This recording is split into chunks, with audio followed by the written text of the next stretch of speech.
I recently saw a post on Reddit asking how to adjust a melee spear attack to hit an enemy positioned higher or lower than the animation. Being a good Redditor, I answered the question, but I wasn't satisfied. I needed to put my mouth where my money is and actually implement it.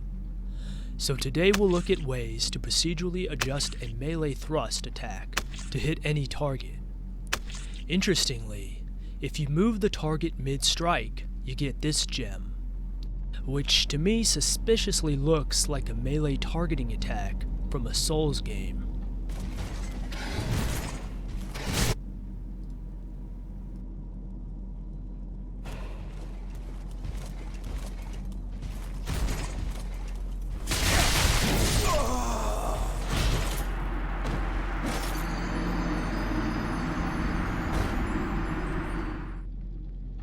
The first step is to come up with a strategy to hit an offset target.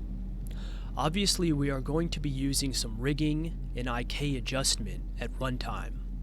The low-hanging fruit in my initial thought was to cast two vectors, one from the target hit point to the hand, and one from the target to the hand. Getting the rotational offset, we can rotate the hand by that amount to hit the target. And yes, it works, but it breaks down rather quickly depending upon the magnitude of the rotational difference. So this is more like the last step in the chain, useful for precision. What we need first is larger scale body adjustment in order to put the target in range in the first place. The answer for putting the target in range seems obvious. Body rotation towards the target.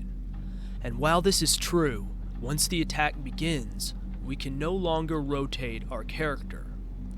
I mean, we can, but it looks terrible, with both feet sliding and the body continually rotating.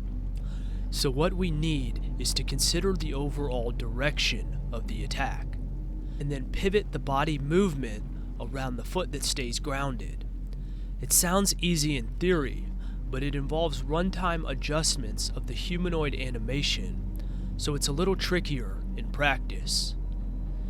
It took a good deal of experimentation with Unity's humanoid animation system to understand exactly how it solves its body mechanics. Documentation is pretty bad on some things. But in the end, what we'll do is get the horizontal offset of the target from the forward attack direction and rotate the body position and rear foot around the pivot foot. It's a similar concept to how we did the hand IK earlier.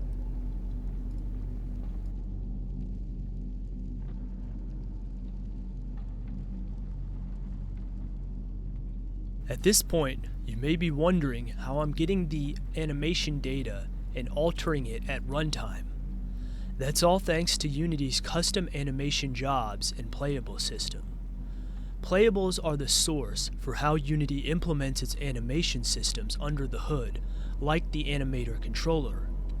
And if you're familiar with the runtime rigging package, animation playable jobs are how they implement their constraints. What is essentially happening here is each one of these playables is changing the animation stream in some way and piping their output into the next playable.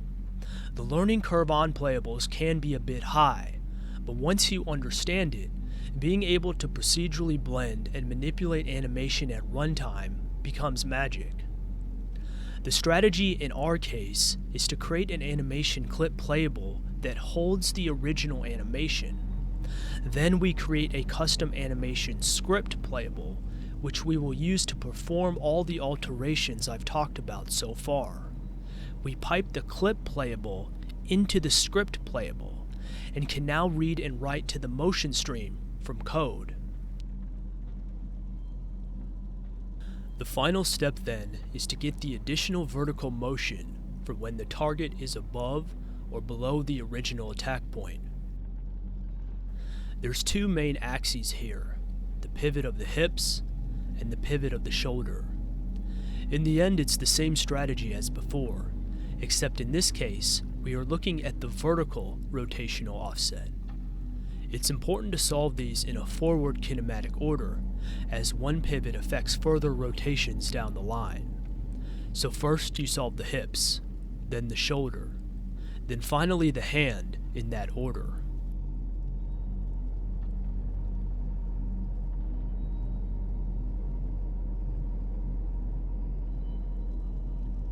Moving forward from here, you can imagine similar principles applying to other types of melee motion, like upswings, slashes, and sweeps.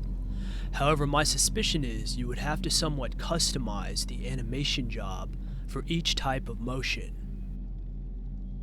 These are experiments I'll leave up to you, or perhaps tackle in a future video. Regardless, I do plan on making more procedural animation videos very soon, so please subscribe and like the video if that interests you. Until next time, thanks for watching.